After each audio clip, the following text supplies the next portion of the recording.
வந்ததையா இது எந்தெந்த சாமி தந்ததையா எத்தனை பாட்ட சொன்னதையா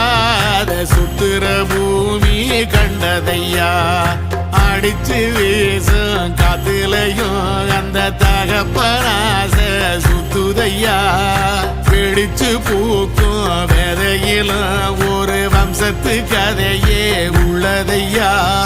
100 தலைமுறை சேர்ந்து செதுக்குன ஈர நலம் இது பாறையா